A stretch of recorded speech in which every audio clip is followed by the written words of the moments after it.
Your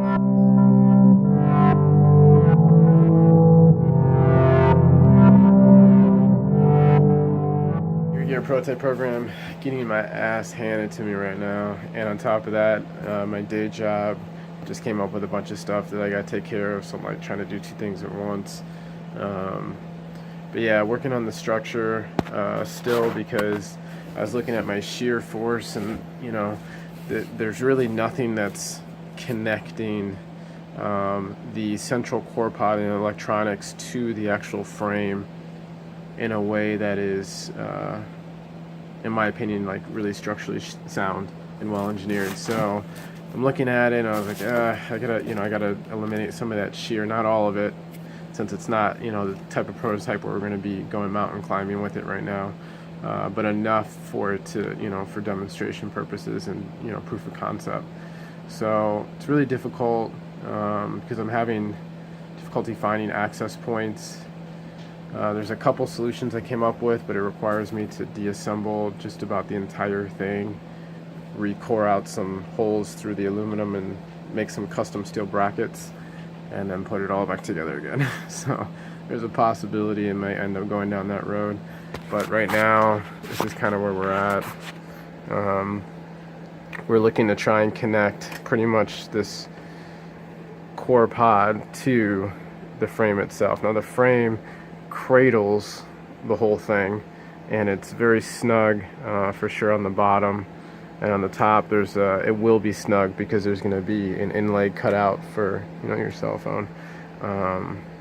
But right now we're coming up with, we can't mount to the brackets at all because we have face plates and bottom plates that are going to go on there, so we have to figure out a way to mount to the tops of these frames. It's also difficult on here because anything we mount internally will technically prevent the frame from sliding off, and we do in theory want to have it so that frame can slide off of there to really do some servicing, but it might not matter right now for this prototype, like I said, since it's not the 100% functional one. It's more proof of concept and aesthetic. So we also have these brackets that we came up with. Let's see. I messed around with, bending some metal, and this is a bad example, but, we're looking at trying to pretty much mimic a square formation so that we can bracket two here, and with a void in the middle, but a plate that goes across to pass that force between the two walls, so it doesn't stay idle in one spot and start to shift on its own. So we're going to keep working on it, keep trying to figure it out. Kicking my ass.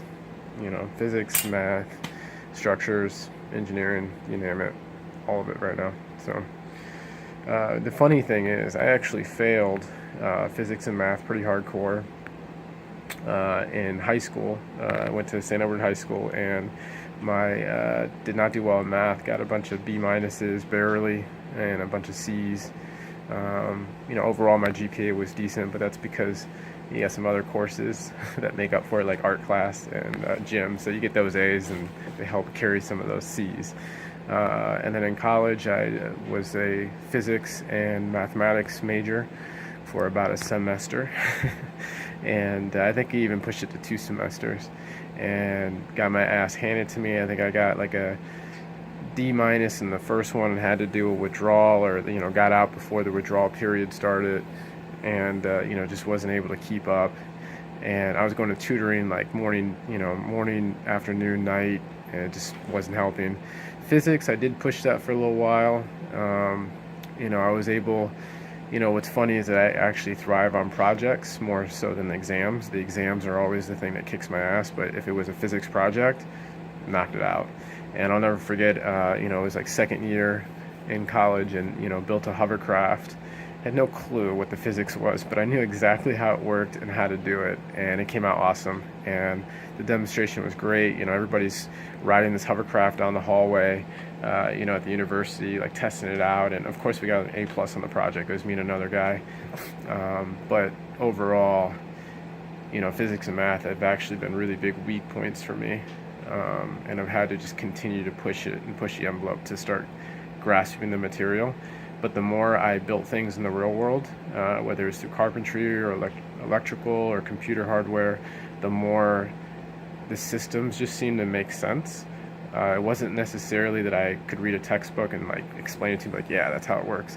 I couldn't lecture on it, you know, if my life depended on it, but I can most certainly show you how it works, which is kind of backwards, but it's just how my mind works. So anyways, we'll solve this problem. You know, it's a tough one. Confident I'll figure it out, and then we'll move on to the next thing. So here you're out.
Oh, jeez Louise.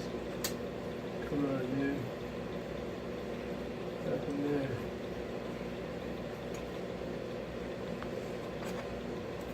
I need you to stay.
Holy crap, this is tight. No, stay. Right there.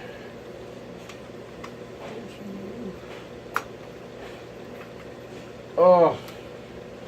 Awkward on the back. Awkward on the back.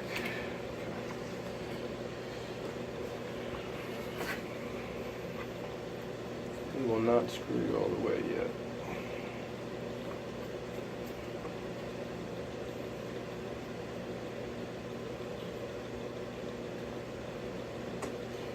More shaved off of there? Come on, dude. Can't get too much farther without exposing the inside.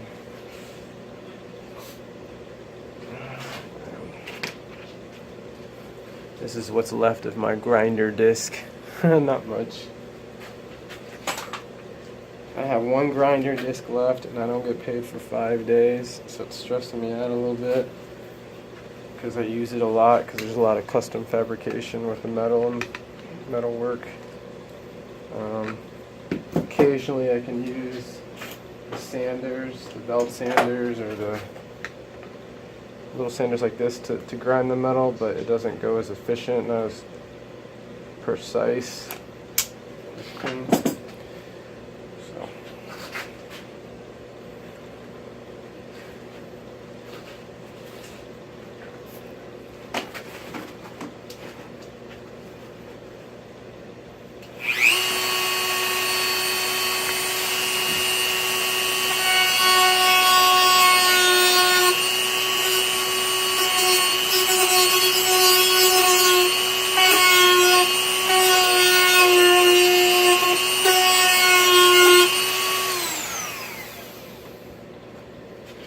I think that's as good as it's going to get.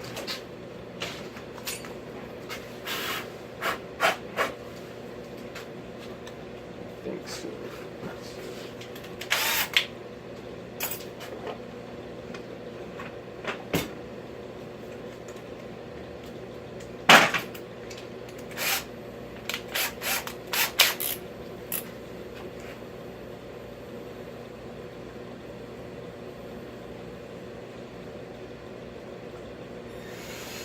Ah.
What the heck?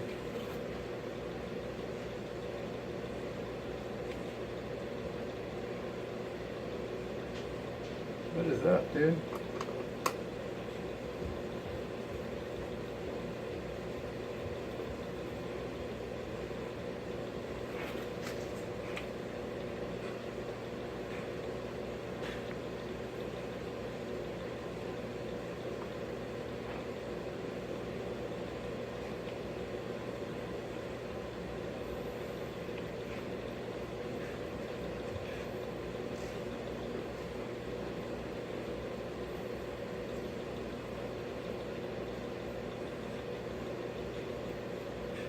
It's such a, the calibration has to be just right to get this bracket and screw.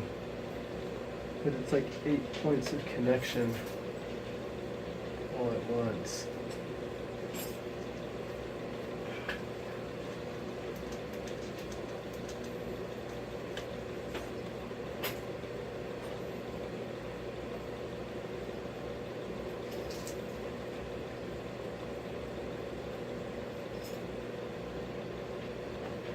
Yeah, awkward on the back. All right, and there it is. It's done. No, I'm just kidding. It's not done. But we have some structural elements now that travel across, almost like a spine on the body. That helps tie in. This one needs to get tightened more. Helps tie in